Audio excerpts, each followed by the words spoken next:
I've watched some of his other TikToks, and honestly, Jerry seems like he's just a guy that likes collecting vintage stuff. If you've ever spent any amount of time in LA, you know guys like this are a dime a dozen, and they're mostly harmless. Most of the time. No hate to him. The car camping itself was a disaster in week 1.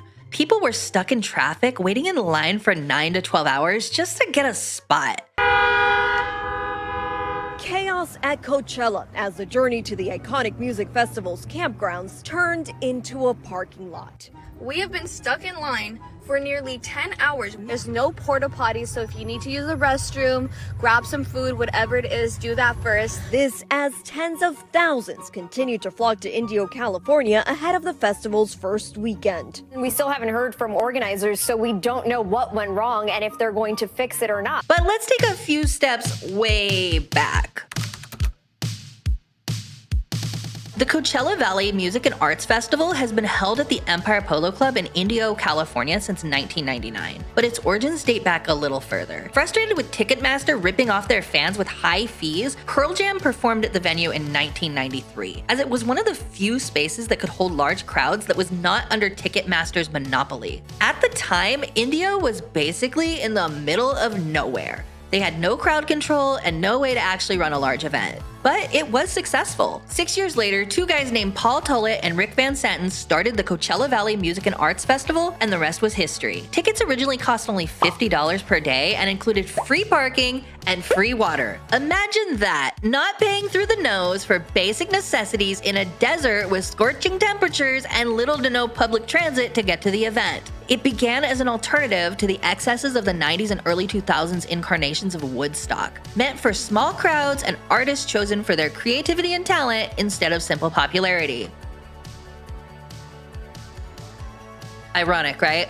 Although they lost $1 million in that first year, they worked hard to improve the experience and make it better each subsequent year. The festival grew in popularity until it became Southern California's and arguably the world's most popular music festival. There is so much more you can say about the early days of Coachella, but it really blew up in the age of social media.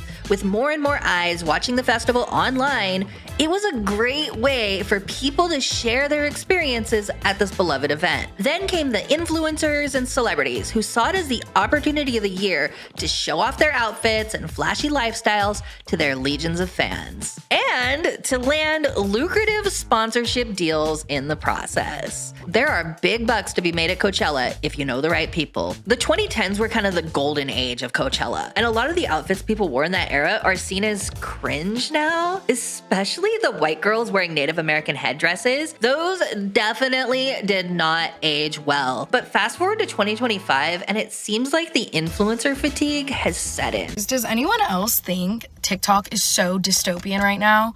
Because half of my For You page is like politics, like we're going into a recession, everything being cut, libraries being cut, national parks being cut, childhood cancer research being cut, people being deported, like citizens being deported. And then the other half is like, get ready with me for Coachella.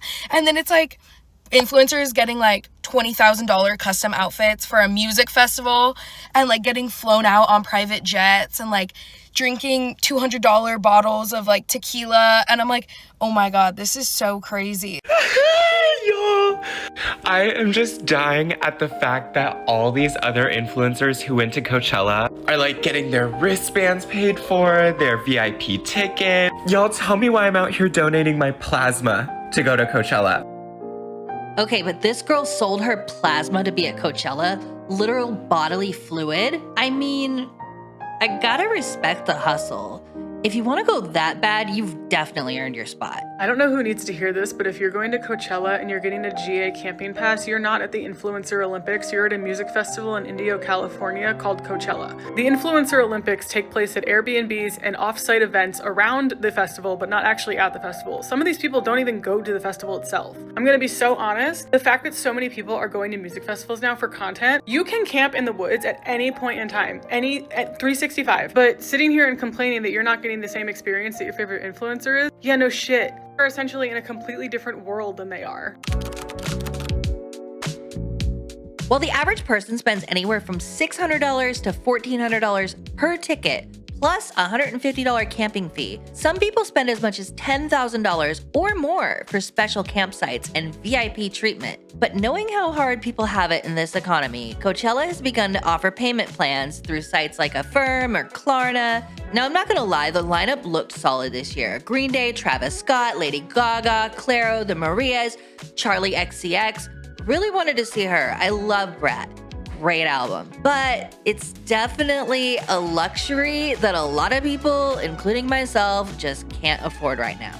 And the experience for the average person has gotten substantially worse over the years, with food and drink being expensive, waiting in line for hours to shower or buy water because it's not free anymore, or do just about anything, all while it's 100 degrees in the middle of a dusty desert, often with no shade. Meanwhile, others go to Coachella to make content and to cash in on the payday that comes with it. Like our buddy Jerry with the classic vintage campsite vibes got 16 million views on his video. Knowing what I know about TikTok monetization as a full-time content creator, I typically made anywhere from like $400 to $800 on a 1 million view video. Pretty good money. Now, the exact amount that he made on the classic Coachella Cowboy vintage vibe video is only known to Jerry. And you do tend to see diminishing returns on revenue as the view count goes up. So let's make a conservative estimate here. Of those 16 million views, about half are probably considered by TikTok to be qualified, meaning unique views from the For You page over 5 seconds long, which let's give him 8, maybe 9 million views tops, qualified. Giving a very low estimate of around 50 cents per 1,000 qualified views, mine typically run about $1. He probably pulled at least around $4,000 to $5,000 on that video alone. And he has a couple other videos from Coachella, one with 2 million views and another with 400,000. Dude probably paid for his whole trip on those videos alone. And that's just a small creator. Imagine someone like James Charles or Alex Earl with millions of followers and what they're making on views for each video. And not just on views, but on sponsorships. And I mean, as a fellow full-time creator, go get your bag, girly. Do it, no shame. But turning this once beloved event into the Influencer Olympics doesn't really sit right with a lot of the folks at home, especially if you're struggling to make ends meet.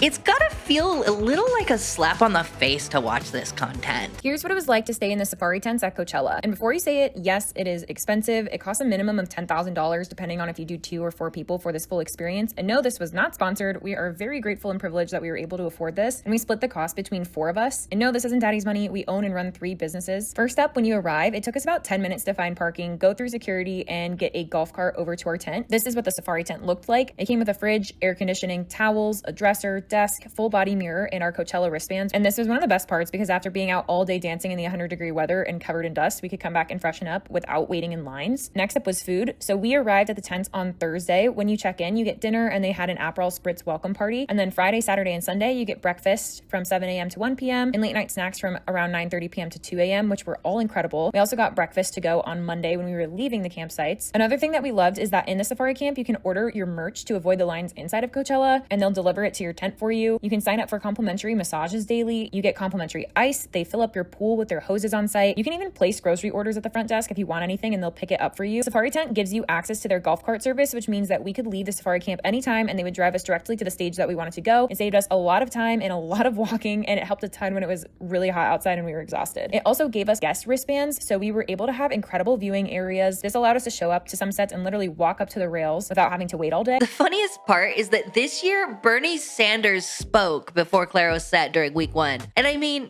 I am all here for that.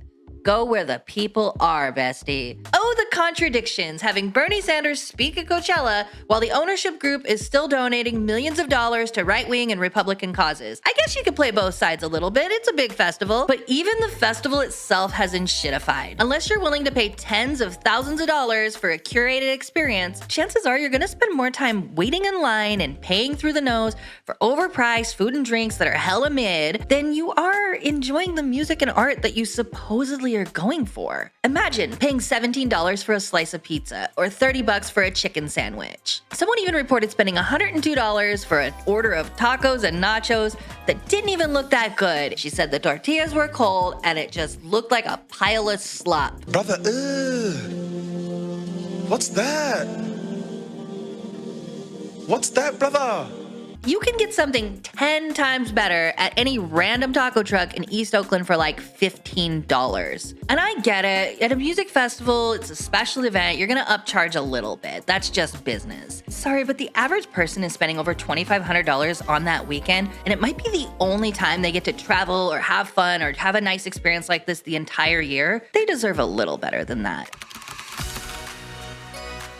And don't get me started on the traffic. I know a lot of you urbanism girlies follow me, and we know that Indio really isn't set up for this in a meaningful way. Their roads don't have enough lanes, they don't build enough buses, and it's a small town that does not have the infrastructure to handle something of this scale. And I mean, it happens once a year, so you're gonna expect a little bit more traffic, but good luck getting there if you don't have a car or don't wanna drive. I looked up public transit directions on Google Maps from my house just for fun, and I couldn't find any way to get there. No Amtrak, no Greyhound, no Flixbus, or whatever you wanna take. Nothing. Even from LAX airport, you gotta drive. But let's say if you splurged a little bit and flew into Palm Springs, it's always a little more expensive. You could take the bus, but it's gonna be a 2-hour ride, and that's if you're lucky, not counting the 45 minutes of walking. I know that getting to a music festival isn't really the same as, say, taking public transit in a city when you're trying to get to work or get around town, but it's still wild that there's no meaningful way to avoid being stuck in miles and miles of traffic in your own car. That alone seems uncomfortable and miserable, and honestly, not worth it.